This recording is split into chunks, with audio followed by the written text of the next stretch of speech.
जय हिंद दोस्तों, 31/3/2024 financial year 23-24 assessment year 24-25 की इनकम टैक्स की रिटर्न आपने भर दी थी और बाद में आपको पता लगा कि यहाँ पे तो कुछ हो गई है गलती होने के बाद में उसका कोई ना कोई समाधान तो होता ही है।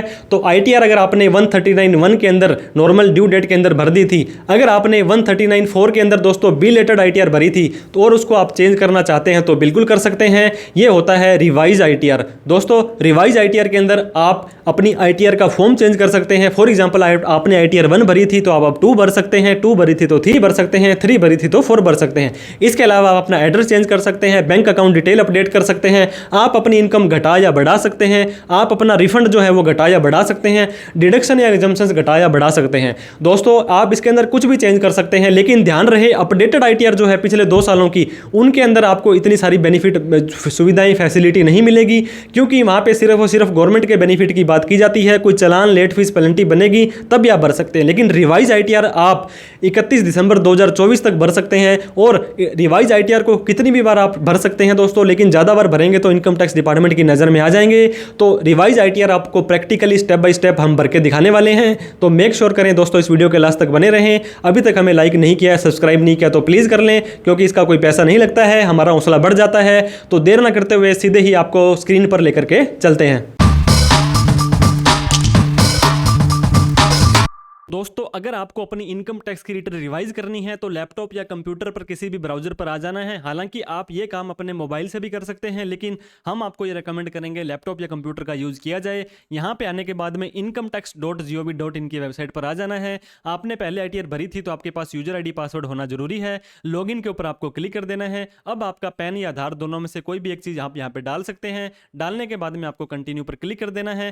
चेक बॉक्स के ऊपर आपको दोस्तों क्लिक कर देना है। इसके बाद में आपको अपना पासवर्ड डाल देना है। पासवर्ड याद नहीं है तो फॉरगेट पासवर्ड कर सकते हैं। अब कंटिन्यू पर क्लिक कर देना है। तो इस तरह का पोर्टल आपको दोस्तों दिखाई देगा। अब यहां पे आ रहा है दोस्तों फाइल्ड सक्सेसफुली, आपने अपनी आईटीआर भर दी है और आपकी आईटीआर वेरीफाइड हो चुकी है। जिस दिन आपने 20 को भरी थी और 20 को वेरीफाइड हो चुकी थी। अब आपको इस रिटर्न में करना है चेंजेस। ये देखिए फाइल्ड रिवाइज रिटर्न आपको डायरेक्टली यहां पे आ रहा है, लेकिन इससे पहले ई फाइल के अंदर जाकर के income tax return view file return की हमने जोन सी रिटर्न भरी थी, वो कैसे भरी थी, क्या भरी थी, वो हम देखने वाले हैं। देखिए दोस्तों आईटीआर 1 का फॉर्म हमने भरा था। अब हमें पता लगा हमने शेयर मार्केट के अंदर कुछ लेन देन किया था और आईटीआर 2 का फॉर्म हम भरने वाले हैं। अगर आपके ऊपर आईटीआर 3 एप्लीकेबल होती है या 4 एप्लीकेबल होती है तो इस वीडियो को जहां तक मैं बता रहा हूं वहां तक आप देख करके, बाकी नॉर्मल ही वीडियोज आपकी है, जैसे किसी भी वीडियो को आप देख लें हमारी कि 3, 4, 1, अगर आप 1 की जगह 2 भरना चाहते हैं तो 3 भरना चाहते हैं, 4 भरना चाहते हैं तो आगे का जो आईटीआर मेथड सेम रहेगा जब तक मैं आपको यहां तक बता देता हूं। तो आईटीआर 1 है, एक काम आपको कर लेना है दोस्तों, डाउनलोड रिसीट आपको कर लेनी है। इससे क्या होगा, आपको यहां पे जरूरत पड़ेगी जब भी आप अपने आईटीआर भरेंगे तो आपका एक्नॉलेजमेंट नंबर एक तो ये पूछा जाएगा और एक किस तारीख को आपने आईटीआर भरी थी पहले वाली वो पूछा जाएगा। अब इनकम टैक्स के पोर्टल पर फिर से आ चुके हैं। आप अपना दोस्तों एआईएस, टीआईएस और फॉर्म 26A जरूर चेक कर लें, ताकि इन फ्यूचर के अंदर आपको फिर से चेंज करने की दिक्कत ना आए, कोई डाटा अपडेट ना हो गया हो। फाइल में जाना है, इनकम टैक्स रिटर्न में जाना है, फाइल इनकम टैक्स रिटर्न में जाना है। असेसमेंट ईयर आपको सेलेक्ट करना है 24-25, मेथड आपका है ऑनलाइन। ऑनलाइन के बाद में दोस्तों आपको क्लिक कर देना है कंटिन्यू के ऊपर। अब स्टार्ट न्यू फाइलिंग पर आपको क्लिक कर देना है। इंडिविजुअल पर क्लिक करके कंटिन्यू पर क्लिक करना है। आईटीआर का कौन सा फॉर्म दोस्तों, मैंने आपको बताया आईटीआर 1 हमने ऑलरेडी भर रखी है। अब शेयर मार्केट का कोई हमारा long term short term capital gain हुआ था तो आईटीआर 2 के ऊपर चले जाएंगे। प्रोसीड विद आईटीआर 2 पर आपको चले जाना है। इसके बाद में आपको दोस्तों लेट्स गेट स्टार्टेड पर क्लिक कर देना है। आईटीआर क्यों भर रहे हो, 2.5 लाख या 3 लाख से ज्यादा इनकम है तो ये नहीं पता लग रहा है तो अदर्स करके आप कंटिन्यू कर सकते हैं, कोई टेंशन वाली बात नहीं है। अब दोस्तों इनकम के पार्ट पर हम आ चुके हैं। हमारी सैलरी की इनकम आ रही थी, हमारी रेंट की इनकम नहीं थी, कैपिटल गेन शेड्यूल जो भी आपके ऊपर, ये देखिए दोस्तों शेड्यूल कैपिटल गेन पे जैसे आप क्लिक करेंगे long term short term capital gain वो हमारा हम लेना भूल गए थे। या आप 3 या 4 भी आईटीआर भर रहे हैं तो जो भी आपके ऊपर नॉर्मल प्रोविजंस हैं वो सेलेक्ट कर लें। अदर सोर्स की इनकम थी, स्पेशल इनकम वगैरह थी तो वो आप सेलेक्ट करके कंटिन्यू पर आपको क्लिक कर देना है। फिर से कंटिन्यू पर क्लिक कर देना है, स्किप द क्वेश्चन आपको कर देना है। अब दोस्तों स्टेप बाय स्टेप आपको जैसे आप नॉर्मल आईटीआर भरते हैं ये रेड कलर का मैसेज आएगा, प्री फिल डेटा हमारे पास में आ रहा है जो कि ऑनलाइन एएसटीए से आया है। आप उसको कंफर्म करें, वेरीफाई करें। अगर आपको लगता है कुछ डेटा चेंज है तो आप उसको अपडेट भी कर सकते हैं। अब हमने ओके पर क्लिक कर दिया है। ओके पर क्लिक करने के बाद में दोस्तों आपको फिर से नॉर्मल आईटीआर की तरह जनरल इन्फॉर्मेशन में आ जाना है और आईटीआर के सब फॉर्म भरने हैं। अब ये देख सकते हैं पर्सनल इन्फॉर्मेशन में आपका नेम वगैरह सब आ चुका है। कॉन्टैक्ट इन्फॉर्मेशन में भी आपका एड्रेस वगैरह, आपका मोबाइल ईमेल आ जाएगी। अब फाइलिंग स्टेटस जो इसका इंपॉर्टेंट पार्ट है दोस्तों, 139(1) के अंदर अगर आप अपनी रिटर्न पहली बार भर रहे हैं और ड्यू डेट 31 जुलाई से पहले भर रहे हैं तो यहाँ आएगा, 31 जुलाई के बाद भर रहे हैं 31 दिसंबर से पहले तो यहाँ आएगा। अब भरी हुई रिटर्न को चेंज करना चाहते हैं तो 139(5) के ऊपर हमें आ जाना है। जैसे दोस्तों हम यहाँ पे आएंगे, आने के बाद में inter receipt number of original return, मतलब अगर आपने दोस्तों तीसरी बार आईटीआर को वेरीफाई करना है तो अगर यहाँ पे ओरिजिनल रिटर्न ही आ रहा है तो आपको पहली रिटर्न के ऊपर ही आ जाना है। एक्नॉलेजमेंट पर जैसे आप आएंगे तो ई फाइलिंग एक्नॉलेजमेंट नंबर को यहाँ पे कॉपी कर लें।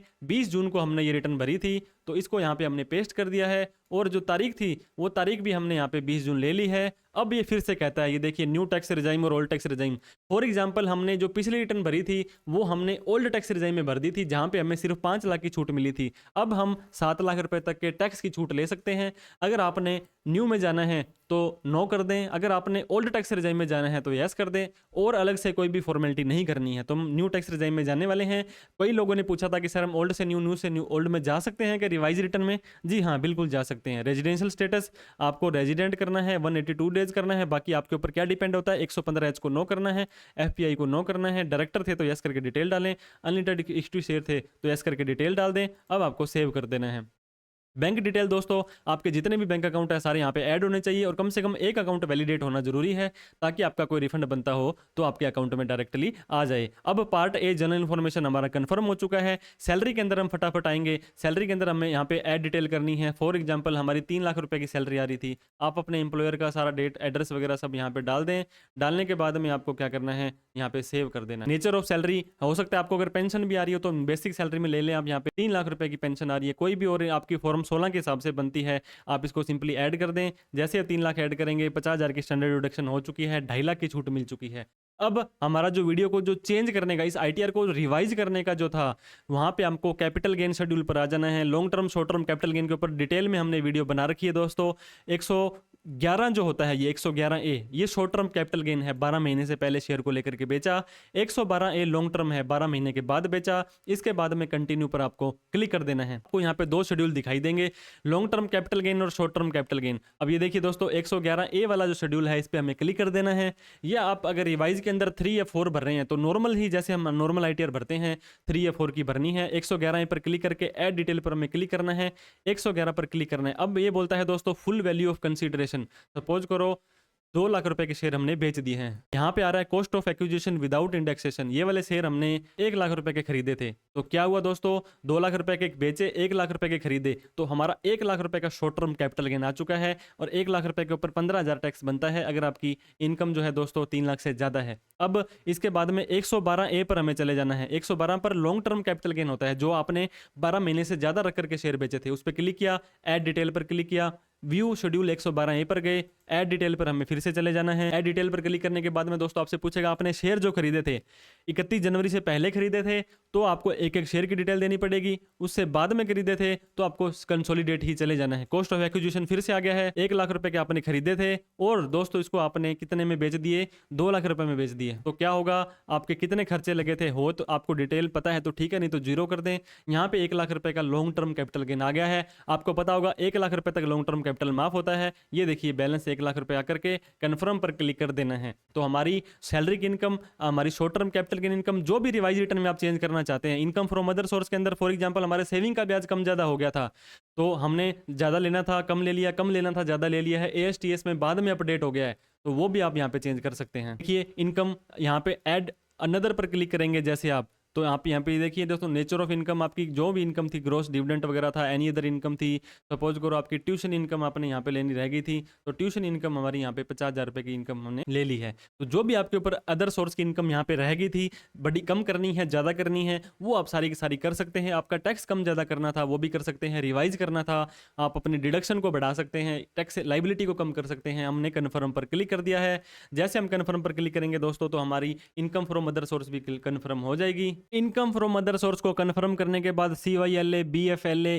ये काफी सारी चीजें आपके ऊपर एप्लीकेबल हो भी सकती हैं, नहीं भी हो सकती हैं। कोई स्पेशल इनकम आपकी आती है दोस्तों, क्लबिंग ऑफ इनकम है, अगर आपके ऊपर कोई स्पेशल रेट से टैक्सेबल है तो यहाँ पे आ जाएगी। इसके बाद में सिंपली आपको टैक्स पेड पर आ जाना है। टैक्स पेड पर आप आएंगे तो आपका TDS कोई कम पहले डिडक्ट हो रहा था, कम शो हुआ था, अब ये देखिए दोस्तों 8807 का था और हो सकता है हमारी ITR में हमने 8807 का क्लेम किया था। अगर कम ज्यादा हो रहा है तो आप इसको भी यहाँ पर जाकर के चेंज कर सकते हैं। जैसे आप इसको क्लिक करेंगे लेंगे। यहाँ पे ऐड अनदर कर सकते हैं, किसी और का टीडीएस आपका शो नहीं हो रहा था तो वो भी आप यहाँ पे कर सकते हैं। आपने कोई self assessment tax, advance tax भरा था तो यहाँ पे चालान नंबर, बीएसआर कोड ऐड कर सकते हैं। अब हम सिंपली कन्फर्म पर क्लिक कर देंगे। दोस्तों ऐसा करने के बाद में हमारी मोस्ट ऑफ द टाइप्स हैं वो कन्फर्म हो जाएगी। लास्ट के अंदर part B total taxable income यहाँ पे आ जाएगा। इसके बाद में आपको ये देखिए आपका रिफंड बन रहा है, ये टैक्स बन रहा है, जो भी बन रहा है आपको यहाँ पे बता दिया जाएगा। अब आपको प्रीव्यू रिटर्न कर लेना है, आई एग्री पर क्लिक करना है। इस बॉक्स पे क्लिक करके प्रोसीड टू प्रीव्यू पर आपको आ जाना है। यहाँ पे आने के बाद में जो भी आपने आईटीआर का फॉर्म भरा था वो सारा का सारा यहाँ पे चेक कर लेंगे।